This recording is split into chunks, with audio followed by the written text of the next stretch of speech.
Hey guys, welcome back to another interesting video of TechTube, and in this video I am going to show you how to fix video issues in Crunchyroll. So without any further ado, let's dive right into this exciting video. Now in order to fix the video issues in Crunchyroll, you just simply have to open your Crunchyroll application at first.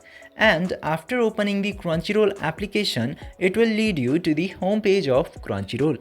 You just simply have to tap into this account section, and into the account section just simply scroll down to all the way bottom and you will find this need help in support section. Just simply click to need help, and after going into the need help section, it will lead you to the help.crunchyroll.com of Crunchyroll.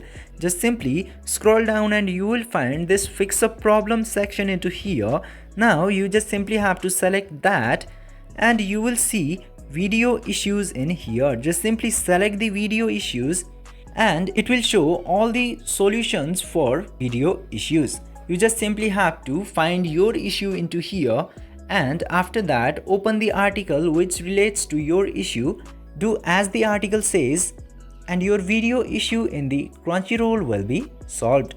By following these very easy steps, you can easily solve your video issues in Crunchyroll. I hope this video was helpful for you. If yes, don't forget to like, share and subscribe to the channel to never miss another update. Thank you for watching the video.